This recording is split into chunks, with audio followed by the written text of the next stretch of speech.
35 years, the Mazda MX-5 Miata has followed a simple formula from the factory. Small, perfectly balanced, rear-wheel drive, an available manual transmission, and a naturally aspirated inline four-cylinder engine. And for 35 years, that formula has been universally applauded. But one Miata broke the mold.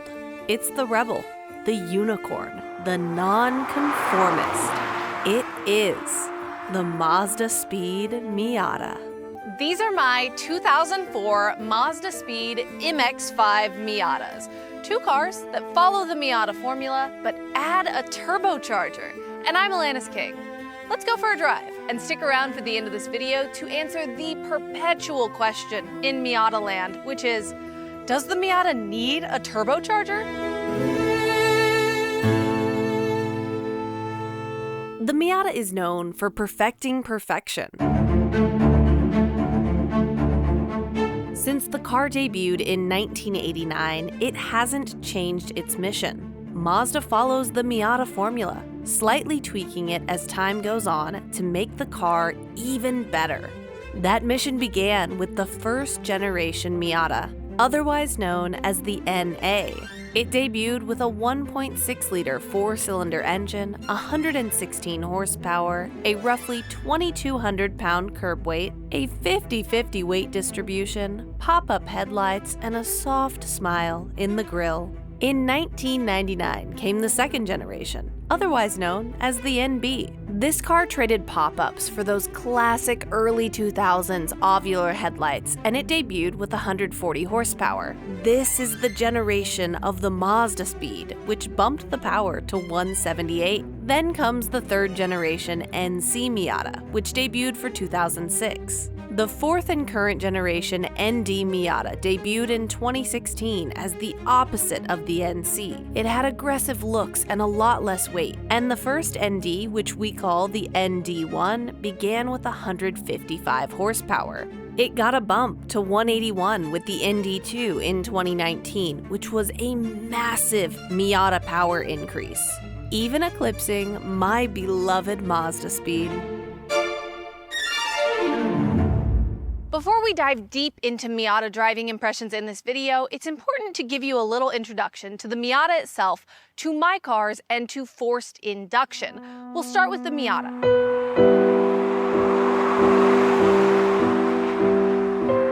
For its entire lifetime, the Miata has been the benchmark car. Its rear-wheel drive, 50-50 weight distribution, affordability, and just enjoyment of the driving experience makes it the benchmark. When you do a big test of cars for a car magazine or website, you bring a Miata, because the question always becomes, sure, this supercar is 10 times the price of the Miata, but is it 10 times the fun? And usually the answer is no. In 2004, Mazda sold the Mazdaspeed Miata in two colors in America. They were Velocity Red Mica and Titanium Gray Metallic. In 2005, Mazda added two more colors. They were Lava Orange Mica and Black Mica. But a fire broke out in the factory where the Mazdaspeeds were produced, limiting total production. Mazda only made 5,428 Mazdaspeeds in total, making those 2005 models very rare. This 2004 Mazdaspeed, like all Miatas, is assembled in Japan. It has a turbocharged 1.8-liter four-cylinder engine that makes 178 horsepower and 166 pound-feet of torque. That power goes through a 6-speed manual transmission to the rear wheels. And we have a couple of fun facts about this engine bay. The first is that this oil cap right here is aluminum with a Mazdaspeed logo, and it is highly sought after in the Miata community. If you Google it right now, you will see listings for $200 American for this thing. Then we have this crinkle finish red valve cover. This is also really popular in the Mazda community because on most NBs, you'll open the hood and this valve cover will be a silver color. Red just looks better, any color looks better, so you can find these online for several $100. The funniest thing about those two parts that I just talked about is that in true Miata spirit, they do not give the car more power. They just look cooler and people want them really badly. If that is not the most Miata thing I have ever heard, then I really don't know what is. Now let me introduce you to my two Mazdaspeeds. This is Gray Car. My husband's grandfather bought it new off of the dealership lot, and in 2004, the Mazdaspeed Miata was priced fully equipped for $25,500 American dollars with cloth seats and $26,200 with leather. If you were to put that into an inflation calculator, that would be about $45,000 American dollars today. But today, you can buy a brand new Indy Miata, which is an incredible car, for a base price of $29,000. The top trim car starts at $41,000. So the Miata has gone down in price. Something that you'll hear people talk about a lot with these Mazdaspeeds from 2004 is that they come on 17-inch clown shoe wheels. And they sure are big for what this car is. But you know what? It's stock, so we kept them. This is Red Car. We got it in 2020, and when we bought this car, it was not in great shape. It is about 5 different shades of red due to sun fading and repainting and all kinds of stuff like that. But we love it, and we have made a lot of changes to it. We've done some normal replacements, like replacing the alternator and the differential, and we have also done quite a few mods, starting with getting rid of the clown shoes. These are 15-inch Advanti Storm S1 wheels, which are really popular among Miata owners. And in addition to that, we did a bunch of other mods. We have polyurethane suspension and differential bushings, a brass shifter bushing, a Flying Miata intake kit, a Turbo Smart compact blow-off valve that makes really fun whew noises, a manual boost controller, Super Miata Zeta XL coilovers, the Advanti Storm S1 wheels, an LRB Speed aluminum undertray, a hard dog trailer hitch, and a foamectomy, which is when you cut the foam out of the seat to sit a little lower because headroom in here can be tight.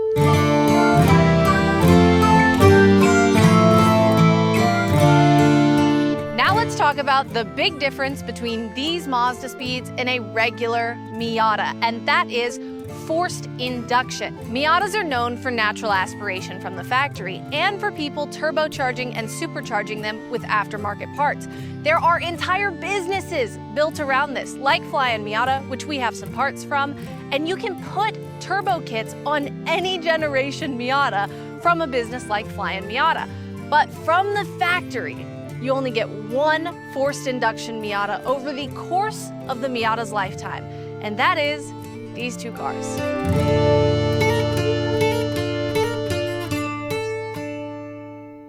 We live and own these Mazdaspeed Miatas in Texas, where in the summer, it gets to the triple digits Fahrenheit in temperature. And I have always firmly believed that window tint is a really big deal in any area, whether it's super hot or you just want to protect the materials in your car, like your dashboard, from the sun. And since we own two almost identical Mazdaspeed Miatas, we thought it would be cool if we went to our partner XPEL and installed tint on one and no tint on the other and left them outside to see what the difference was. We brought both Mazdaspeeds to XPEL for the tint test, and to make it as fair as possible, we swapped the red car's hardtop for a soft top. And we made sure both cars were kept at the same temperature until the test began. XPEL put their XR Plus film on the gray car, and the red car went outside bare. XR Plus is a dual-layer nano-ceramic film that blocks 99% of harmful UV rays. And the older I get, the more I care about that because skin damage is so real. Once XPEL installed the tint, we parked both cars outside on a 77-degree day and let them cook. Cars will always get hot when parked in direct sunlight, but a big gap opened up. The tinted gray car stayed much cooler, and our untinted red car was much more susceptible to temperature swings when we switched from cloud cover to sun. We have been outside with the Miatas for almost 2 hours now, and during that time, we have seen 10 to 15 degree differences in the temperatures inside the car. The red car with no tint on it has been roughly 10 to 15 degrees hotter than the gray car this entire time. And keep in mind, our thermometers have been in the sunniest part of the cars and also in the part of the cars with the lightest tint. So you can imagine in other areas of the car with darker tint, those temperature differences are probably bigger. And that's That's a big deal because your car sits outside a lot. And if you're limiting that UV exposure and that heat over time, it makes a big difference. We absolutely love our tint and PPF products on these cars. And we're taking this one into Expel right now to get tint put on it because it makes such a big difference. You should check out Expel for all of your tint and PPF products. And also, if you like car care products, I have a discount code for those. Alanis20 will get you 20% off your order, and you can get all kinds of cool wash kits and foam cannons and everything like that for a big chunk off for either yourself or someone else. To continue the science, we have now made it to my favorite part of any car review, which is how many Atlantises can fit in Atlantis' 2004 Mazdaspeed Miata. A few fun facts about this trunk area. 1, your battery is back here. 2, you have a spare tire back here, which honestly, a lot of full-size cars don't even have these days. And 3, we have keyless entry, which was honestly a really big deal. Ooh. Amazingly, I have never gotten back here despite owning the car. And this is wild. I can fully stretch my legs out in here. And if I were really flexible, if I were a contortionist and I could go all the way down like that, you could honestly get close to closing this. I'm not flexible.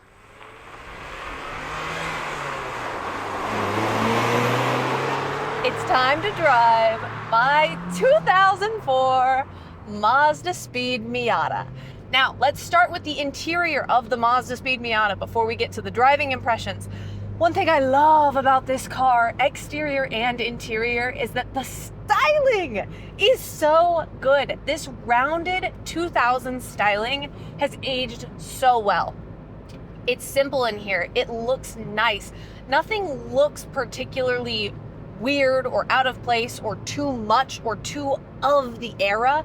It just all looks really nice and nostalgic. That extends to my analog gauge cluster right in front of me. And my favorite thing about the analog gauge cluster is that your speed is in italics so that you feel like you're going faster. Now, some other interior notes about this car. When we bought it, the AC did not blow cold. There were a couple of rough summers in here where this car was hot as could be. But a couple of years ago, we recharged the AC and it has been ice cold ever since. It's literally been 2 years. It is really, really cold in here. Our gray car is completely stock. I don't know if it was recharged before we came into ownership of it, but it does not blow as cold as the red car does. This car is nice to be in when it's warm outside. But a downside of the air conditioning in the Mazdaspeed Miata, any Mazdaspeed Miata, is that the rounded style vents you have in this car, they look really nice. But as time goes on and as you maneuver those little rounded vents around, they get loose in their casing because they're in a rounded casing, right? And they don't stick as well as they used to. So in this car specifically, because these vents have been moved around so much, they droop a lot. Therefore, even though your AC is blowing cold, you're only getting about half the vent until you readjust it and you move it back up to where it's supposed to be. Whereas in our gray car, which has been driven 25,000 miles versus 140,000 in this car, those vents don't droop yet and they just blow straight at you. Now you can replace these vents. You can put non-droopy vents in the Mazdaspeed if you want to get some vents from another car.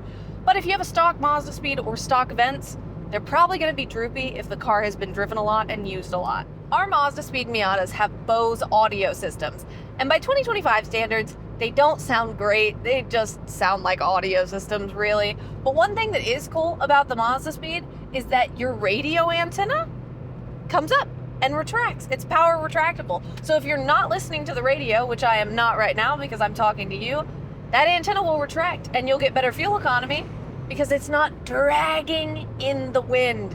Now the Mazdaspeed Miata, this interior has red contrast stitching, and I love red contrast stitching.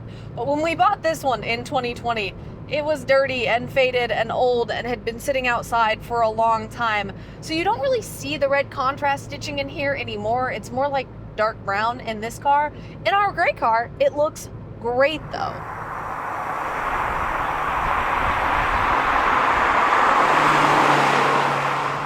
A real positive to me about the interior of the Mazdaspeed is that for the size of this car, you get a decent amount of storage. You have a glove box, a center console, a trunk, and cup holders. And I say cup holders are storage because cup holders are not for drinks in a Mazdaspeed Miata and in a lot of small manual cars, because your cup holders are right here. And what else is right here? My hand when I'm shifting. Drivability wise, our red car has a lot more miles than our gray car does on it. And the red car is louder in terms of road noise and wind noise. We drove both of these on a long road trip the other day, and the gray car was actually pretty nice to be in for a long road trip. The red car is louder. And the last thing I will note about the inside of this car is that your passenger airbag is key activated. Therefore, you either leave the passenger airbag on all the time or you turn it on when you have a passenger. But to turn it on, you have to turn your key in there, which means your key has to be out of the ignition and you have to turn it on. So if you have a passenger in this car, either leave your airbag on all the time or remember to turn it on, because you do not want to get into a wreck without that airbag turned on.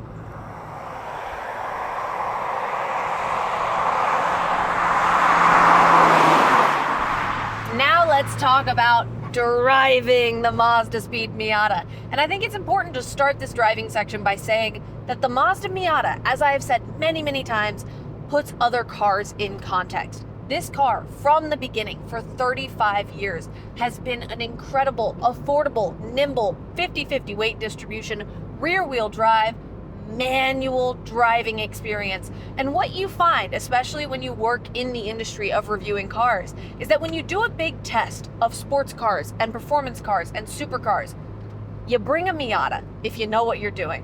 Because what the Miata will do is, no matter what car it goes up against, whether it's $600,000 or $100,000 or $60,000, what a Miata does is it makes you go, is the car I am driving that much more fun than a Miata, and does it correspond with the price? If I'm driving a $300,000 car, is that 10 times as fun as a Miata? No, probably not.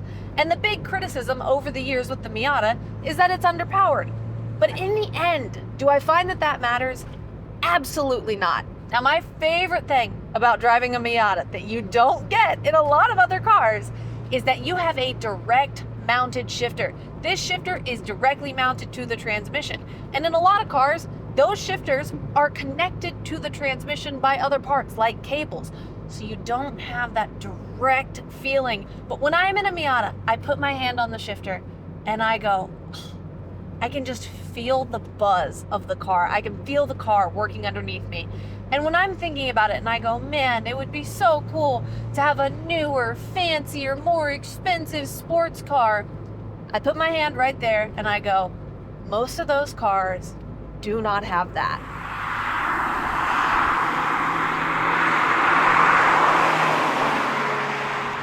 A very important thing to talk about when it comes to living with the Mazdaspeed Miata is that these cars are known for loose parking brakes at this stage of their life, which means every few thousand miles, you need to readjust it on the rear calipers. Is it that bad? No. Is it kind of a nuisance to have to think, my parking brake isn't the strongest? Yes, it is. Another thing that is very, very important is the ergonomics and seating position of this car. So when I'm sitting in this car, the steering wheel is very low. I'm 5'8.5", and my knees basically hit it. My legs hit it. And you don't have a lot of adjustability. So really the adjustability you have in this car is I can move my seat forward and backward, and I can slightly recline it and bring it up. The steering wheel does not move up or down. It does not tilt, it does not telescope, does not come out and in. You are stuck with the seating position you have.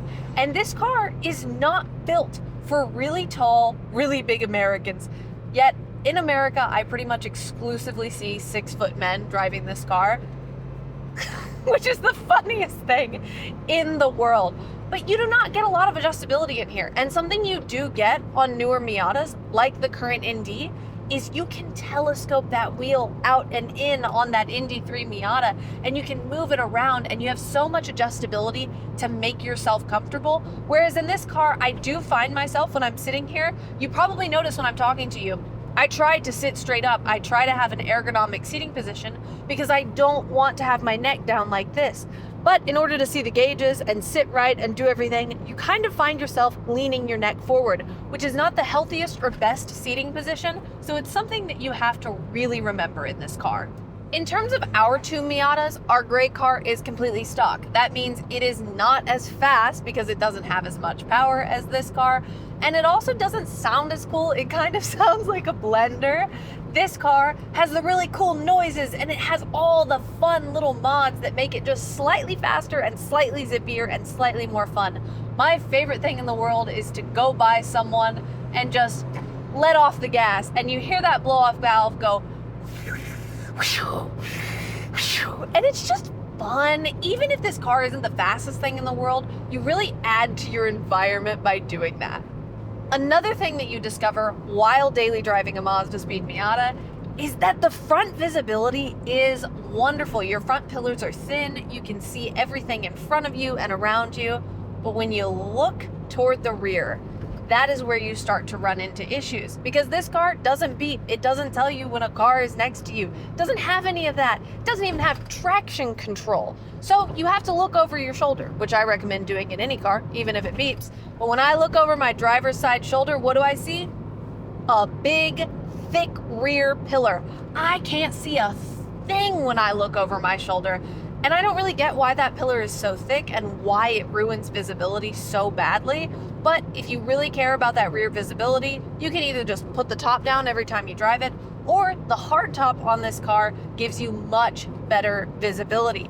Another thing to note about daily driving this car is that it is geared for around town, and it is geared for being out here and having fun on the good roads. What it is not geared for is highway drives. This car has 6 forward gears, and in 6th gear, if you are going 60, 70 miles an hour, you are running high revs, okay? So I'm in 5th right now. I'm popping into 6th, okay? I'm going 60 right now. I'm at 3,000 RPM. If I were going 70, I would be at about 3,500 RPM. And when you are in a car, typically for the best comfort, sound, and fuel economy on highway drives, you want to be at or a little below 2,000 RPM.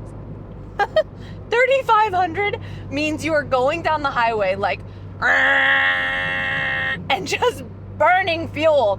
And that shows in the fuel economy in this car. You're getting 20 in the city in this car, 26 or so on the highway. Whereas in the current ND Miata, you're getting 29 combined. You get great fuel economy in the ND. You do not get great fuel economy in the NB Mazdaspeed.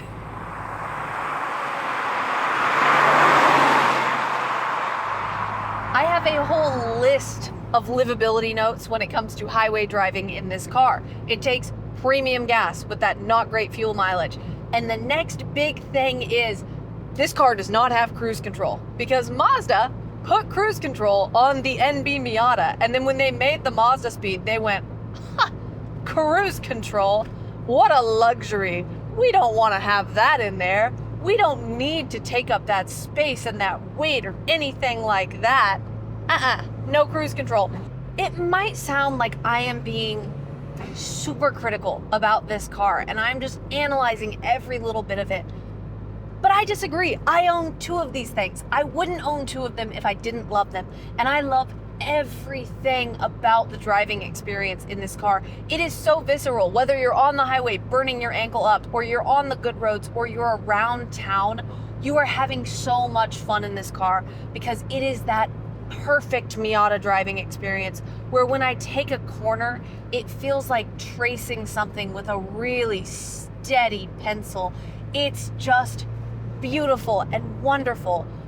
But you've heard that a million times from other people, from me, from yourself if you own a Miata. And I think the most useful way for me to do this video is to not tell you what you know and tell you what you've heard. It's to tell you what you probably wouldn't know unless you spent a lot of time in this car, and that is the little nuances of owning a Mazdaspeed Miata. But even with the nuances, this car is so cool and so fun and so rare. And every time I see my 2 little Mazdaspeeds together, I go, they are so cute and they make me so happy. Even if they hurt my foot a little. And that is the joy of driving a car and being a car enthusiast and loving this. You make sacrifices for what is, at the end of the day, something really, really good. And that's what the Mazdaspeed is.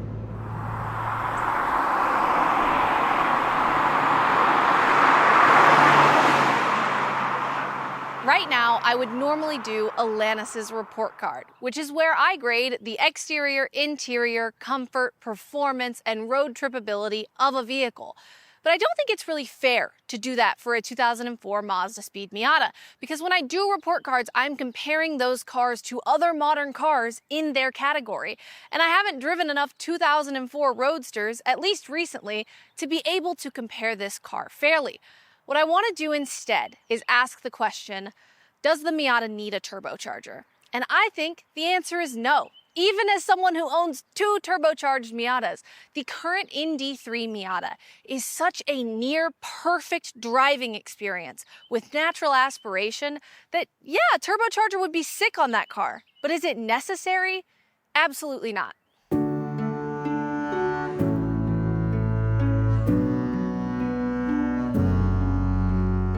I love my Mazdaspeeds, but in every way, they are not as good as a modern 181 horsepower ND Miata.